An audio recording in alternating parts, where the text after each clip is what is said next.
Hi ಎಲ್ರಿಗೂ ನಮಸ್ಕಾರ. Welcome back to my YouTube channel. ನಾನು ನಿಮ್ಮ ಸಂಗೀತ. ಸೊ ಇವತ್ತು ಕ್ವಿಕ್ಕಾಗಿ ಮೊಳಕೆ ಹುಳ್ಳಿಕಾಳು ಸಾಂಬಾರು ಹೇಗೆ ಮಾಡೋದು ಅಂತ ತೋರಿಸ್ತಾ ಇದ್ದೀನಿ. ನೋಡಿ, ಚಿಕ್ಕದಾಗಿ ಹಚ್ಕೊಂಡಿರೋ ತೆಂಗಿನಕಾಯಿ, ಈರುಳ್ಳಿ, ಟೊಮ್ಯಾಟೊ ಇದನ್ನು ಮಿಕ್ಸಿ ಜಾರ್ಗೆ ಹಾಕ್ಕೊಂಡು ಆದಷ್ಟು ಫೈನ್ ಪೇಸ್ಟ್ ಮಾಡ್ಕೊಳ್ಳಿ. ತುಂಬಾ ನುಣ್ಣಗೆ ರುಬ್ಕೋಬೇಕು. ರುಬ್ಬಿದಾದ್ಮೇಲೆ ಇದಕ್ಕೆ 2 ಸ್ಪೂನ್ ಖಾರದ ಪುಡಿ ಮತ್ತು 2 ಸ್ಪೂನು ಸಾಂಬಾರು ಪೌಡ್ರು, ಅಂದರೆ ಧನಿಯಾ ಪುಡಿ. ನಮ್ಮನೇಲಿ ಅದನ್ನು ಸಾಂಬಾರು ಪೌಡ್ರ್ ಅಂತಲೇ ಹೇಳ್ತೀವಿ. ಸೊ 2 ಸ್ಪೂನ್ ಧನಿಯಾ ಪೌಡ್ರು ಅದನ್ನು ಹಾಕ್ಕೊಂಡು ಮತ್ತೆ ಅದು ಇನ್ನೊಂದು ಸಲ ಮಿಕ್ಸ್ ಮಾಡ್ಕೊಳ್ಳಿ. ಸೊ ಇದನ್ನೆಲ್ಲ ರುಬ್ಕೊಂಡು ರೆಡಿಯಾಗಿದ್ದ ತಕ್ಷಣ ಸೈಡಲ್ಲಿ ಇಟ್ಕೊಳ್ಳಿ. ಇದು ಒಗ್ಗರಣೆಗೆ 1 ಗಡ್ಡೆ ಬೆಳ್ಳುಳ್ಳಿ ಮತ್ತು 1 ಈರುಳ್ಳಿನ ಚಿಕ್ಕದಾಗಿ ಕಟ್ ಮಾಡ್ಕೊಳ್ಳಿ. ಬೆಳ್ಳುಳ್ಳಿನೆಲ್ಲ ನೀಟಾಗಿ ಜಜ್ಕೊಂಡು ಮತ್ತು ಕರಿಬೇವಿನ ಸೊಪ್ಪು. ನೋಡಿ, ನಾನು ಮೊಳಕೆ ಕಟ್ಟಿದ ಕಾಳು ಆ್ಯಕ್ಚುಲಿ ಒಣಗಿತ್ತು. ಇದನ್ನು ಮತ್ತೆ ಇನ್ನೊಂದು 2 ಅವರ್ಸ್ ನೆನೆಸಿದ್ದೆ. ಮೊಳಕೆ ಕಟ್ಟಿ ಒಣಗಿಸಿಟ್ಟಿದ್ದನ್ನು ಮತ್ತೆ ನೆನೆಸಿದ್ದೀನಿ. ಸೊ ಮತ್ತು ನಾರ್ಮಲ್ ಹಸಿ ಮೊಳಕೆ ಕಾಳು ಥರನೇ ಆಗಿದೆ ಇದೂ.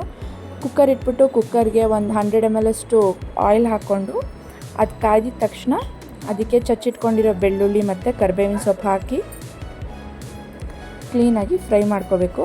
ಬೆಳ್ಳುಳ್ಳಿ ಆದಷ್ಟು ಬ್ರೌನ್ ಕಲರ್ ಆಗೋವರೆಗೂ ಫ್ರೈ ಮಾಡ್ಕೊಳ್ಳಿ. ಸೊ ಅದರ ಟೇಸ್ಟ್ ಇನ್ನೂ ಚೆನ್ನಾಗಿರುತ್ತೆ. ಇಷ್ಟು ಫ್ರೈ ಆಗಿದ ತಕ್ಷಣ ಇದಕ್ಕೆ ಚಿಕ್ಕದಾಗಿ ಹಚ್ಕೊಂಡಿರೋ ಈರುಳ್ಳಿ ಮತ್ತು ಅರಿಶಿನ ಪುಡಿನ ಹಾಕ್ಕೊಂಡು ನೀಟಾಗಿ ಫ್ರೈ ಮಾಡ್ಕೋಬೇಕು. ಇವಾಗ ನಾವು ಒಗ್ಗರಣೆ ಎಷ್ಟು ಚೆನ್ನಾಗಿ ಹಾಕ್ತೀವೋ ಸಾಂಬಾರು ಕೂಡ ಅಷ್ಟೇ ಚೆನ್ನಾಗಾಗುತ್ತೆ. ಈರುಳ್ಳಿ ಗೋಲ್ಡನ್ ಬ್ರೌನ್ ಆಗಬೇಕು. ಆ್ಯಸ್ ಯೂಶ್ವಲ್ ಪ್ರತಿ ಸಲ ಹೇಳೋ ಹಾಗೆ ಈರುಳ್ಳಿ ಗೋಲ್ಡನ್ ಬ್ರೌನ್ ಆಗಬೇಕು. ಇದೆಲ್ಲ ಆಗಿದ ತಕ್ಷಣ ಕಾಳನ್ನ ಏನು ರೆಡಿ ಮಾಡಿ ಇಟ್ಕೊಂಡಿರ್ತೀರ ಮೊಳಕೆ ಕಟ್ಟಿ ಅದನ್ನು ಹಾಕ್ಕೊಳ್ಳಿ. ಆ್ಯಕ್ಚುಲಿ ಹಾಕಿದ ತಕ್ಷಣ ಅದು ಹಸಿ ವಾಸನೆ ಬರುತ್ತೆ. ಅದು ಗೊತ್ತಾಗುತ್ತೆ, ಸ್ಮೆಲ್ ನಿಮ್ಗೆ ಒಗ್ಗರಣೆ ಹಾಕೋವಾಗೇ ಹಸಿ ವಾಸನೆ ಬರೋದು ಗೊತ್ತಾಗುತ್ತೆ. ಇವಾಗೇ ಉಪ್ಪು ಹಾಕ್ಕೊಂಬಿಡಿ. ಸೊ ಕಾಳಿಗೂ ಚೆನ್ನಾಗಿ ಉಪ್ಪು ಹಿಡಿಯುತ್ತೆ ಮತ್ತು ಬೇಗನೂ ಫ್ರೈ ಆಗುತ್ತೆ. ಕಾಳು ಹಸಿ ವಾಸನೆ ಹೋಗೋವರೆಗೂ ಹುರ್ಕೋಬೇಕು. ಹಂಗೆ ಆವಾಗವಾಗ ಕೈ ಆಡಿಸ್ತಾ ಇರಬೇಕು, ಇಲ್ಲಾಂದರೆ ತಳ ಹತ್ತಿಬಿಡುತ್ತೆ ಹುಳ್ಳಿಕಾಳು. ನಾನು ಉಪ್ಪು ಹಾಕ್ಕೋತಾ ಇದ್ದೀನಿ. ಉಪ್ಪು ಹಾಕ್ಕೊಂಡು ನೀಟಾಗಿ ಫ್ರೈ ಮಾಡ್ಕೊಂಬಿಡಿ. ಇನ್ನೊಂದು ಸಲ ಅದು ಹಸಿ ವಾಸನೆ ಹೋಗಿ ನಿಮಗೆ ಗೊತ್ತಾಗುತ್ತೆ ಸ್ಮೆಲ್ಲು. ಆ ಹಸಿ ವಾಸನೆ ಹೋಗಿ ಘಮ್ ಅಂತ ವಾಸನೆ ಬರುತ್ತೆ.